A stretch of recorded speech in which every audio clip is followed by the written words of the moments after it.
All right, Zestfesters, remember how earlier I said we had like the 27 Yankees murderers row of celebrity chefs today?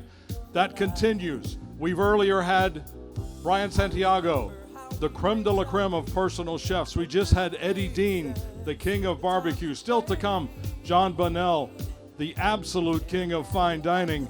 And right here, the legend himself, the man, the king of hot sauces, the one and only CaJohn, John Hart. And I think what you should know first about CaJohn may not be what he thinks you should know first. In fact, I'm sure it's not. He used to be a fire protection officer.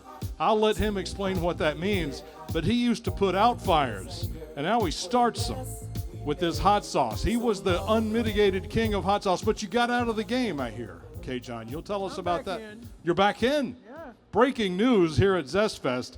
CaJohn will tell you all about it. Would you please welcome my friend and the king of hot sauce, CaJohn. Hey, how's everybody today? The interesting thing about it is I'm not using hot sauce in this recipe. I'm in New Mexico now, so I make all kinds of sauces. But Well, it's gotta I be used to chilies. be in Ohio. Ohio, that's like New York City. Columbus, Ohio. Oh, no. Anyway, I've been doing this for 27 years now. I was a fire protection engineer, and that's where CaJohn came from, because we did contracts with the oil companies that are down in Louisiana, and I'm like 22, 23 years old, 24 maybe, I don't know, but I got assigned to go down and do work with the oil companies down there offshore. And I'm from the meat and potatoes Midwest, Columbus, Ohio. So I went down there and I just immediately fell in love with all their cooking, their spicy cooking, their country cooking. We had the Creole and the Cajun, and the big difference between the two is just basically Creole city cooking, and the country cooking is Cajun. And they cook with what they have, and we'd be offshore for like 3 to 4 weeks, and we lived out there, so it was just kind of like, okay, I talked to him, I talked to him quite a bit about how to make this, how to make that, so they started teasing me, and I'm an Irishman from Columbus, Ohio. They started calling me Cajun John, and now if you know the Cajun accent, it's French laden, so it came out more like CaJohn, and they just dropped the Jean at the end, and they started calling me CaJohn. And then we came out to Midland, Odessa to do work too, and they had heard about me because it was the same people we were working for. And but out here I didn't have the Cajun food. I had the Tex-Mex and the New Mex and Mexican food, and so I fell in love with that then too, and I'm learning that kind of stuff. And then I went back to Ohio, and I had to cook it if I was going to get up there and do it. So the thing is, we're going to make some ranch beans first here. We've got pinto beans in here, and I'm using chicken stock. And to this, we're going to add the old staple Rotel. We're going to put it in here. We've got the water starting to simmer a little bit, so it's always interesting to try to pack something that takes all day into, but through the magic of television, wait a minute, we're not on television, but through the magic of Dana, Chef Dana, we have some already done. And so we got the Rotel, and we're going to bring that up. And then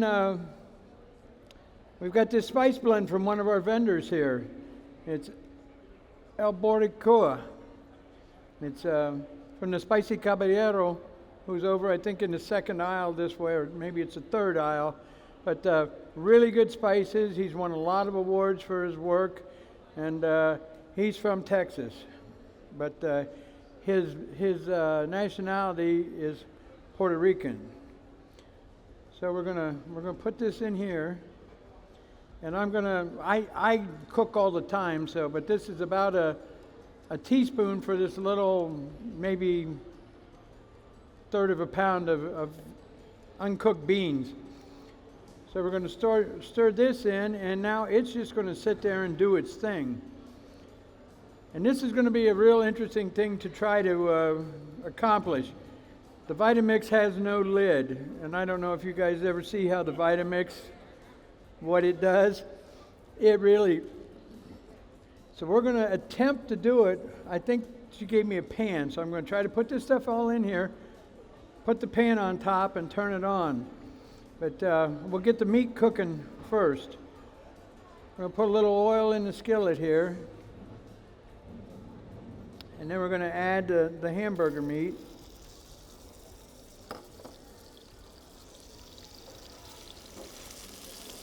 And get this browning.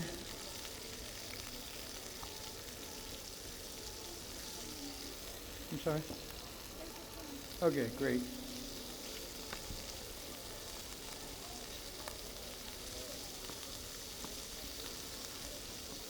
CaJohn, I noticed you used Rotel out of the can, obviously, and I think it's becoming almost acceptable that maybe not everything out of a can, but tomatoes out of a can are acceptable. They're just as good as fresh. Well, if it was me that was making the decision on what was going in there, I'd probably use Rotel, but I would use the Rotel equivalent by one of the specialty food makers and not the big brand. There you go. I like it. So, maybe a salsa, but you needed to have something that had those ingredients in it. So, and my chili, the one thing, I'm a world champion chili cook from 2001 as well, and the thing is I would make my chili using jarred salsa, and it would immediately taste like it had been cooked for a couple days because it's already sat in the jar and melded. Chili's always better the next day. And there's Chili from Ohio down there. Hey, how you doing, Don? Just saw you raise your hand again. Anyway, the thing is you use the salsa and you already have that built-in flavor. And the spices are also very, very integral to a good tasting anything that you cook in a pot. So, and it's the whole thing about what Cajun cooking, how Cajun cooking evolved, was from the standpoint that they cooked with what they had. So, it may never be the same thing twice, even if it's the same thing. Right. It could be. Justin Wilson used to tell, he'd always tell jokes when he was cooking. And he was talking about the little kid walking down the road, and he said, I saw him, and he had a chicken hawk over his shoulder that was dead. And he said, what you going to do with that chicken hawk? And he goes, I'm going to make gumbo. And he said, chicken hawk gumbo, what's that taste like? He said, about like owl. That's Justin's joke, not mine, but we're going to get this going. I'm going to turn it down, and we're going to work on this sauce, and then we're going to see. I'm glad to see I've got a safety rag. But okay, we've got our chilies. We've got some ancho chilies, a little bit of cayenne, and some red chili here that we're going to use for the basis of the sauce. And I like to put the what I call the liquor in that comes. It just adds flavor. Flavor soaks out of it into the water. And we've reconstituted those. Now we're going to put a little bit of black pepper in here.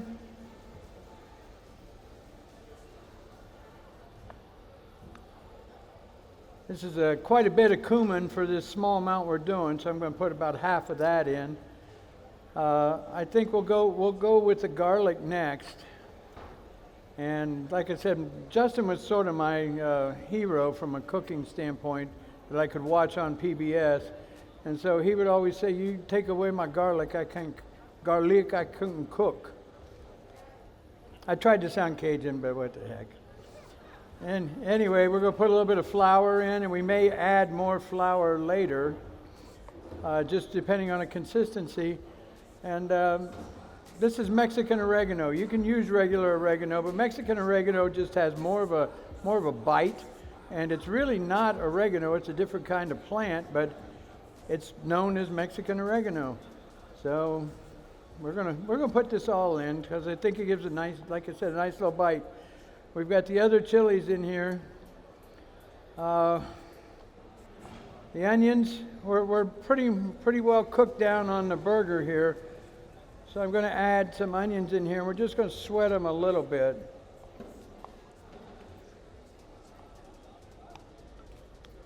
Like I said, I turned it down, so I'll turn it back up just a little bit. And we've got that going. Are we ready to try to see how fun this is? I think I'm going to put just a little bit of the chicken broth in here. I think that's a hint, folks, that you want to make sure you've got your cameras out and it turned to making a movie so you can shoot what's going to happen up there. This might be one of those. Okay, let's see where this is pointed. The gentleman in the red hat. You're the one in the firing line. Okay, here we go. I'm going to try to save you from it, though. Fire in the hole. Okay. Hey, Dana.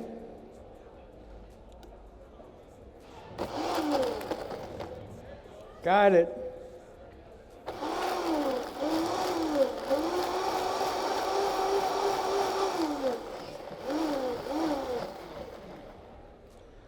Well, that wasn't so bad.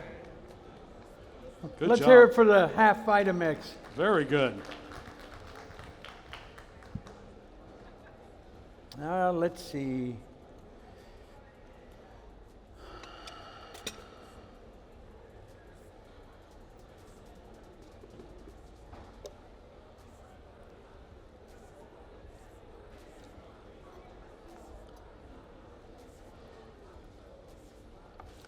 A little bit more. I'm going to put the rest of the cumin and a little more flour in there.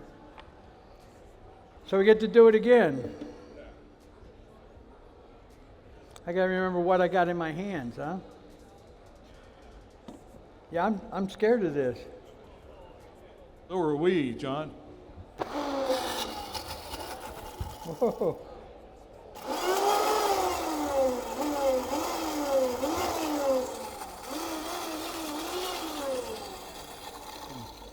Doesn't sound like a muscle car. Okay. I shouldn't have tasted it and stuck that back in there, but there's a kill step, and this isn't what you're going to be eating anyway. I think I would shake the hand of a germ that could live through that. Well, you know, in the bottling process, we have what is considered a kill step with a lot of it. That's one of the reasons that guys that are working in the kitchen like that don't have to wear the gloves when they're preparing things, and we take the products up to about a minimum of 185 and hold them there for 10 minutes before we start bottling. So everything's pretty much dead when it comes out of there, but the flavor. So the beans are working, the burger's looking good, the onions are not quite opaque yet, but we're going to warm up some tortillas here. I've got that already going. And since, you know, what you guys will be getting, they'll be Texas style. They'll be rolled tortillas.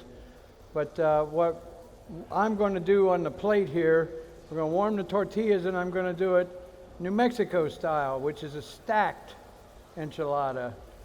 Some people call it an enchilada casserole style, but it's just easy, it's good, and it's a lot easier to do, honestly, up here on stage to show you guys instead of trying to roll it and get the stuff all over my hands. And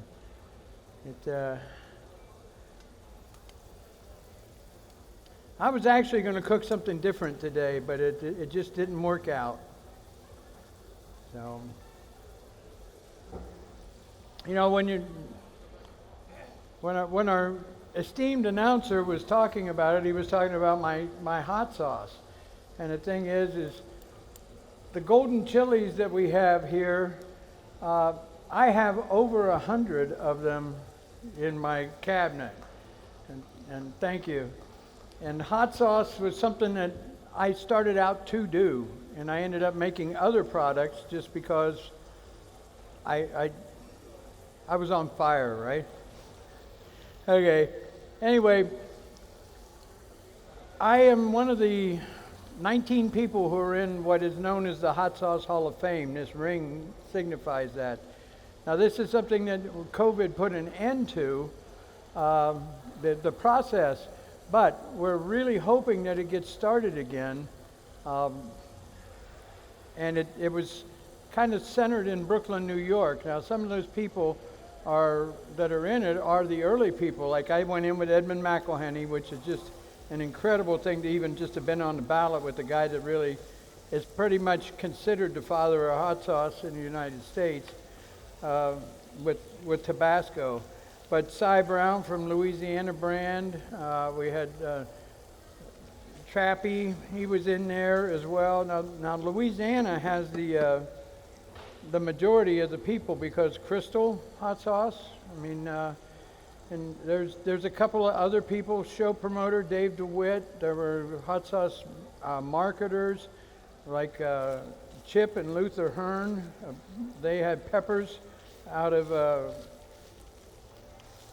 Dewey Beach, Delaware, and Peppers was a distributor, and so that we're well represented. But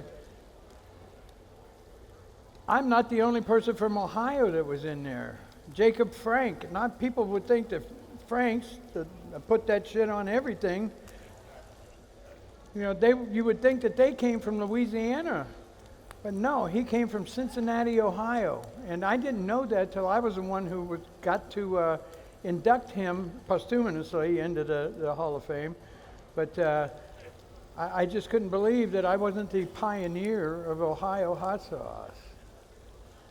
But his recipes came out of Louisiana, just like my first ones did too. So, but I think we're ready to try to start plating this. Well, wait a minute. I guess running up, it's got that on the bottom. I'd burn it. So, this is for demonstration purposes only. Where did my plate go? Oh, there it is.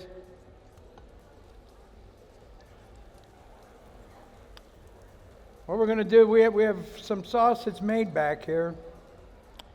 We're going to dip it into the enchilada sauce. Get it started. So we've got sauce on the bottom. Then we're going to take some of this mixture. And although I didn't drain this, I'm using the spoon with the hole in the middle of it, so we have some of the juices come out, but there's nothing wrong with a little fat. Never trust a skinny cook. I don't know if Brian said that, but he's not a small guy either. That's why I never watched Giada De Laurentiis. Yeah. She weighs about $105, and I just couldn't care less what she said.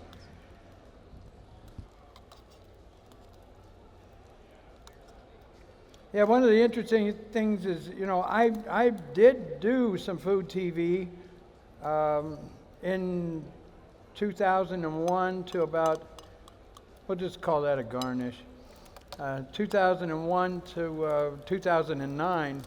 And I got to meet some of these people.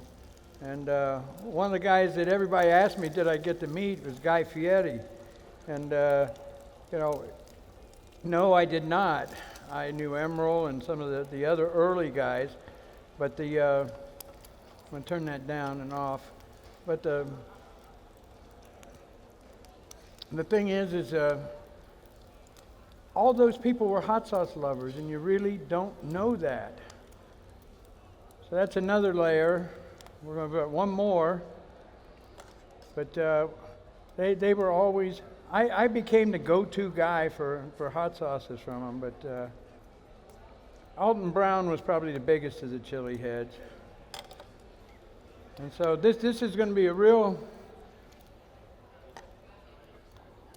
heavy sort of meal, but we're going to put some cheddar on this. I'd be remiss, John, if I didn't mention that Alton Brown is a big University of Georgia guy. He's one of us. That's where I'm from. So, go Dogs. No offense. I know we're in Fort Worth. My apology. So cheese, onion, beef, 3 chili enchilada sauce. This is what it's all about. I thought I turned that off, but okay. The beans, they're cooking away. I'm going to turn them off because I'm pretty much done. And you know, if there's any questions that you would like to ask, please do. Anybody got a question for CaJohn about being a fire protection engineer, being from Ohio, running a hot sauce company, becoming the best there is, or about these enchiladas? Anybody got a question? I think they just want a sample, John. That's what it's come down to. No, there has to be one question. Okay, one And question. all right. you've seen me do this enough. Yes, sir. Here we go, John. Hey, John, Mark from Face Punch Foods in Minnesota. Yes, sir. How you doing, Mark? I'm doing all right, man. Thanks for your help getting me on down here. Question would be, why did you get into hot sauces and then go into building a company? Well, the thing is it all started with just being an amateur at it. I mean, a hobbyist is what I'd say. I just love Cajun food, and I had kicked around this idea of doing it. My wife's from southern Mississippi, so 90 miles was New Orleans. We'd go over there and met a guy by the name of Rush Biasat, who was Cajun Rush hot sauce in a place, and told him I really wanted to get into making some hot sauces just for myself and stuff. And he was like, oh no, you don't want to do that. You want to make it for everybody. And I said, no, I just really like to learn how to make good hot sauces. So he taught me a lot about how to make the Louisiana style basic hot sauce. It's chilies. You see it on the side of all the bottles, peppers, vinegar, and salt. And it usually goes vinegar, peppers, salt. And, I started doing it, and just for the heck of it, I decided that, I'd get some of my friends involved. And my friends just told me, well, you got to start doing this. And so I went through there was a thing in another show that was called the College of Chili Knowledge. They gave you a lot of background on how to do these things. And I came home from there and I said, I think I can do this. So I had met somebody at the show that was a co-packer. I talked to him, and his name was Jim Campbell. He was a firefighter. This is kind of how we got to meet, because we were both in the fire industry. And he said, sure, I can make it. We'll make a little batch, about 20 gallons. And he said, that'll be about 40 cases, and you can see how you do. So I did a cayenne garlic and a cayenne habanero garlic sauce. And I put Dalmatians on them, and they were called Hot Spots, because we had Dalmatian dogs. We had Sparky and we had Blaze. So the cayenne one was Sparky and the other one was Blaze. And we couldn't sell enough of them. I mean, we couldn't make enough of them for the sales, is what I'm trying to say. And so it just kind of got bigger and bigger. And then I got the break on food TV, because the food TV things, most of them are done by independent producers. And there's the producers, they were Zanger Productions, and they have a link to ZestFest as well, for the fact that there was a show called Eat the Heat. And they touched base with this thing, and then they came back and they did another show that was called All Fired Up. And that they spent an hour on TV showing the whole judging process and the judges and all the things that go into the Fiery Food Challenge. And then they went to Joe T. Garcia's and filmed the awards and interviewed a whole lot of the people who were in the industry. But it just, that food TV thing, I had a friend on there who did a thing called Texas Hot Salt. And there was a David Rosengarten who had a show on there in the early times. And he was making chicken fried steak. And this was a New York guy who was making, he was doing it differently, I'll tell you that. But he said the one ingredient that you need, and it wasn't this one, it was Texas hot salt. He said, and I knew, I'd met the guy at a show here, and he could not keep up with the demand that Food TV created for that product, because it wasn't really anywhere, so all the stores were calling and saying, hey, can I get some of this? And he had to get a big co-packer, but just we had breaks early on. That's what I'm trying to say. Now it's really there's a whole lot of people doing it, and there wasn't a whole lot of people doing it then. But I'm just running on and on. But the question I was looking for, and you probably know, you kind of alluded to it. The question I look for is, when do we eat? So, I want to thank you for your attention and listen to me ramble and kind of stumble around in a recipe that was somebody else's. But, have a great time at the show. I'll be out here on the show floor. You can come up and talk to me, do whatever you want, and try to answer questions for you. And, I'm glad we got to know one another, but it's good to see you face to face now. So, but thanks, Mark. But anyway, are we ready to serve over here?